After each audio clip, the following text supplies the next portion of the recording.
நம்ம வீட்டில் இருக்க அவுளை வச்சு ஒரு உருண்டை மாதிரி செய்யலாம் வாங்க. அவுளை நல்லா வாஷ் பண்ணலாம். நான் வெள்ளை அவுள் எடுத்திருக்கேன். நம்மக்கிட்ட இருக்கிற அவுள் வச்சா போதும். வெள்ளை அவுளாக இருந்தாலும் சிவப்பு அவுளாக இருந்தாலும் ஓகே தான். ஏன்னா எந்த அவுளாக இருந்தாலும் 3 வாட்டி நல்லா கழுவுங்க.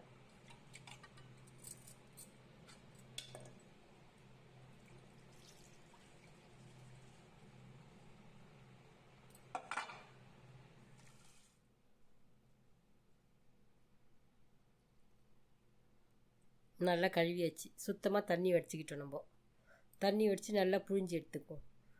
ஒரு 150 வெல்லம் இருக்கும். அதை கொஞ்சமாக தண்ணி வச்சு திக்காக காசிக்குவோம். 2 தேங்காய் பத்தை இருக்கும். நான் வீட்டில் இருந்தது போட்டதுனால தோராயமாக சொல்கிறேன். நல்லா திருவிக்கலாம். இந்த அவுள்லேயே தேங்காயும் கொட்டிக்கலாம்.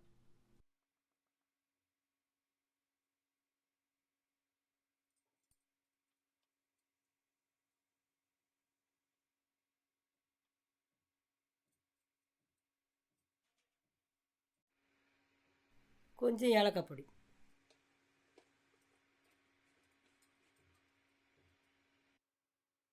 வெல்லம் நல்லா கொதிச்சிடுச்சு. வெள்ளத்தை நான் தண்ணி வடிகட்டி நல்லா கட்டியாக கொதிக்குது. பாவு பக்கம் வரணும்னு அவசியம் இல்லை. சும்மா வெல்லம் கட்டியாக கொதிச்சாவே போதும். இதை நல்லா கலரி விட்டுக்கலாம். கலரி விட்டு அந்த வெல்லத்தை எடுத்து இதேமாரி ஊற்றிக்கலாம். வெல்லத்தை அப்படியே அதில் ஆட் பண்ணிக்கலாம். அந்த வெல்லத்துக்கும் அந்த இதுக்கும் கரெக்டான நான் அளவு வச்சுருக்கேன். அதனால் எடுத்து ஊற்றிக்கினேன். அதுக்குன்னு தண்ணி ஓவராக வச்சுட்டு ஊற்ற வேண்டாம். அந்த வெல்லத்துக்கும் அதுக்கும் கரெக்டாக இருக்குது எனக்கு தண்ணி.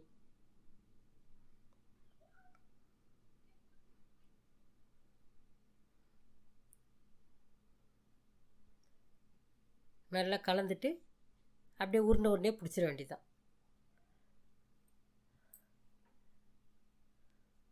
சாப்பிட்டா செம்ம டேஸ்ட்டு.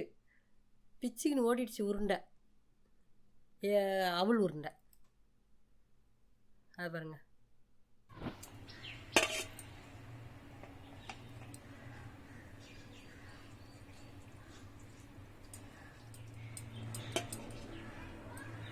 கொஞ்ச நேரம் அப்படியே காஞ்சி இருவிடும். சூப்பரான அவல் உருண்டை ரெடி. செஞ்சு பாருங்கள். சிம்பிள் வேலை. வெள்ளை மட்டும்தான் காயணும். மற்றதெல்லாம் ரொம்ப சிம்பிள். நீங்களும் செஞ்சு பாருங்கள்.